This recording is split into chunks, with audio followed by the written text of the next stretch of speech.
گفتگو چل رہی تھی اسلامی آداب زندگی پر۔ پہلا باب میں نے آپ کے سامنے رکھا تھا پاکی اور طہارت کا مسئلہ۔ بتلایا تھا کہ پاکی اور طہارت کی دو قسمیں ہیں۔ ایک قسم تو یہ ہے باطنی پاکی، یعنی قلبی پاکی اور قلبی صفائی، دل کو پاک اور صاف کرنا، شرک سے، کفر سے، بغض سے، کینہ سے، حسد سے اور دیگر گناہوں سے اپنے دل کو پاک اور صاف رکھنا۔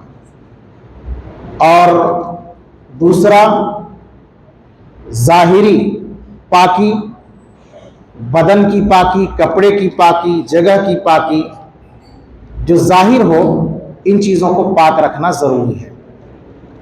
اب آتے ہیں قضائے حاجت کے آداب۔ قضائے حاجت کہتے ہیں پیشاب اور پاخانے کو۔ پیشاب اور پاخانے سے ہمیں اور آپ کو فارغ ہونا ہے، پیشاب اور پاخانہ کا اہتمام کرنا ہے۔ تو اس کے آداب کیا ہے؟ صحیح مسلم کی ایک حدیث ہے، کتاب الطہارہ کے اندر امام مسلم رحمہ اللہ نے حدیث کو نقل کیا ہے۔ بعض مشرکین نے مذاق اڑایا۔ حضرت سلمان فارسی رضی اللہ تعالیٰ عنہ کہتے ہیں کہ بعض مشرکین نے یہ مذاق اڑایا کہ تمہارے نبی تو ایسے ہیں جو پیشاب اور پیخانے کے بارے میں بھی بتاتے ہیں کہ پیشاب اور پیخانہ کیسے کرنا ہے۔ تو حضرت سلمان فارسی رضی اللہ تعالیٰ عنہ نے فخریہ انداز میں کہا کہ ہاں، ہمارا یہ دین ہے، ہمارا یہ اسلام ہے، ہمارے نبی، ہمارے پیغمبر ایسے ہیں جو پیشاب اور پاخانے کرنے کے طریقے بھی بتاتے ہیں، یہ بھی بتاتے ہیں کہ پیشاب کیسے کرنا ہے اور پاخانہ کیسے کرنا ہے۔ ہمیں اللہ کے نبی صلی اللہ علیہ وسلم نے یہ بھی ادب بتلایا ہے کہ پیشاب اور پاخانہ کرتے وقت جو ہے قبلہ کی طرف نہ اپنا منہ کرو نہ اپنا پیٹھ کرو۔ اپنے پیٹھ کو اور اپنے منہ کو پیشاب اور پاخانہ کرتے وقت قبلہ کی طرف نہیں کر سکتے۔ ہمارے نبی نے یہ بھی تعلیم دی ہے کہ استنجا لیتے وقت گوبر اور ہڈی وغیرہ کا استعمال نہ کریں۔ یہ ہمیں آداب سکھاتے ہیں۔ تو مذہب اسلام کی یہ خصوصیت ہے کہ ہمیں چھوٹے سے چھوٹے آداب بھی بتلاتے ہیں، ہمیں چھوٹی سی چھوٹی چیز بھی بتائی گئی ہے اور بڑی سی بڑی چیز بھی بتائی گئی ہے۔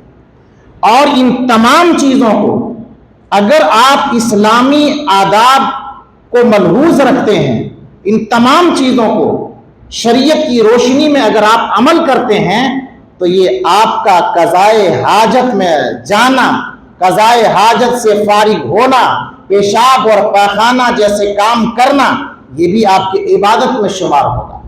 نبی کریم صلی اللہ علیہ وسلم نے ہمیں اور آپ کو یہ تعلیم دی ہے، یہ سنت ہے کہ جب آپ قضائے حاجت کے لیے جائیں، پیشاب اور پاخانہ کے لیے جائیں، تو آپ سب سے پہلے داہنے پیر کو آگے بڑھائیں۔ جب آپ جائیں لیٹرین میں پیشاب کے لیے، پاخانہ کے لیے، تو بائیں پیر کو پہلے رکھیں، داہنا نہیں، بائیں پیر کو پہلے رکھنا ہے۔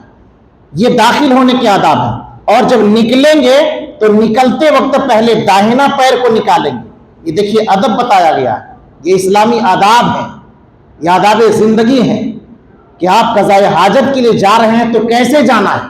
جب آپ کو داخل ہونا ہے، بیت الخلاء میں جب جانا ہے تو پہلے بایاں پیر داخل کرنا ہے، اور جب نکلنا ہے تو پہلے داہنا پیر نکالنا ہے۔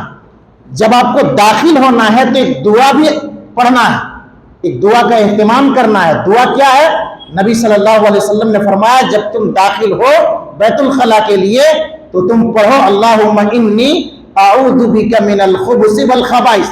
دوسری روایت میں بسم اللہ کا بھی ذکر ہے، اس لیے بسم اللہ بھی پڑھ سکتے ہیں۔ بسم اللہ اللہم انی اعوذ بک من الخبث والخبائث۔ شروع اللہ رب العالمین کے نام سے۔ اللہ، میں تیری پناہ چاہتا ہوں خبیث جن اور جنیوں سے، خبیث شیطان